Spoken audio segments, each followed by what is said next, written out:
When Dr. Mary Harper and Dr. Herman Thomas arrived at UNC Charlotte in the 1970s, the winds of social and political change still lingered in the air. Hundreds of students were embarking upon an educational and intellectual journey that was exciting but unfamiliar.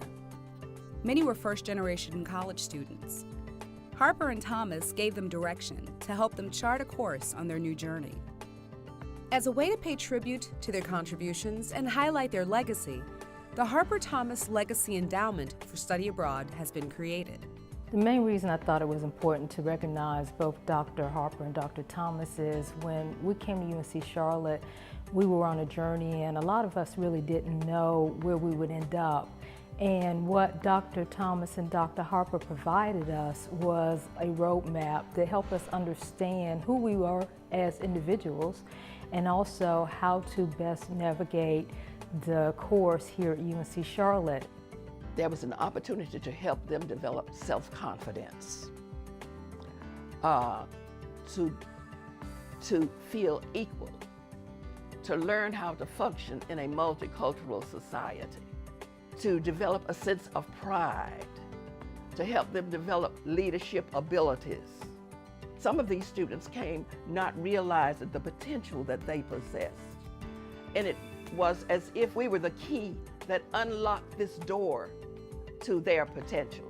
We all worked together for a common purpose, and that was to make sure that entering first-generation students in particular got the maximum chance to succeed at UNCC.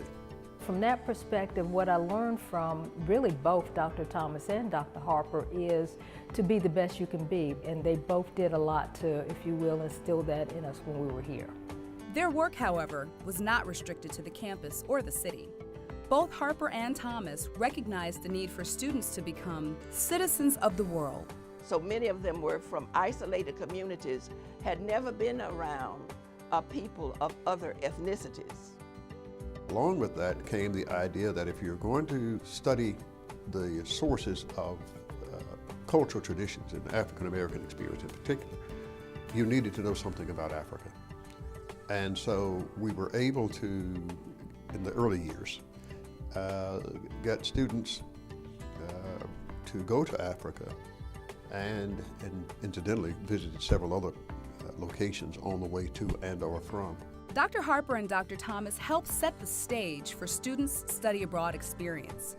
Using their own resources and community support, they and some of their colleagues introduced many students to another reality, a different world, a global perspective.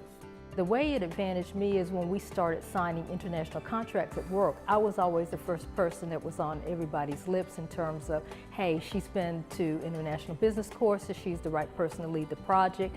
And it made it an easy situation, having been through that training, to integrate within, international teams. I was working with people from Switzerland, Great Britain, and places like that. And had I not experienced that, I don't know if it would have been as easy a transition for me to work with those teams.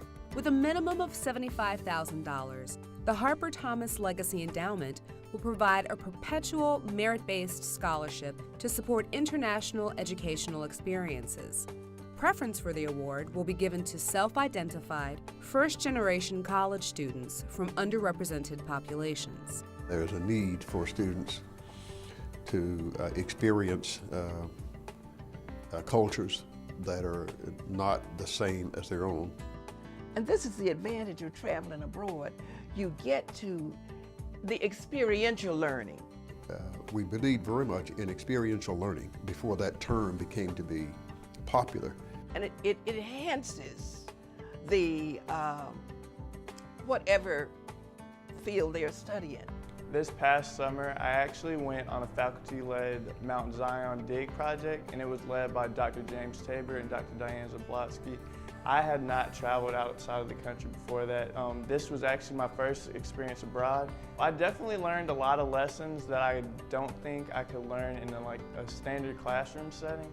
It was a lot to do with just dealing with diversity, but there were also things of archaeology that we learned in the field that we couldn't necessarily learn from a lecture in a class or hearing a professor speak on the topic. But I do believe that going to Jerusalem And going abroad for my first time did change my life, change my perceptions. The way we would hope people would donate is to give a minimum of $49. We would also like to suggest that to give a tribute to the year that you graduated, that you could give, let's say if you graduated in 1981, you could give $81. And we like to maximize any contributions that you give. So if you work for a company that has matching grants, if you could utilize that vehicle, it would be appreciated. And we'd also like to take this opportunity to say thank you for considering contributing to the fund to recognize the legacy of Dr. Harper and Dr. Thomas. I would just like to say thank you to Dr. Harper, Dr. Thomas, and the other pioneers that kind of led the way for students like myself, because without them going and striving through the challenges and all that, it would have made things a lot harder for myself. So they were able to do good things, which enabled me to be able to do good things also. The world, in fact, the universe, is a place of opportunity.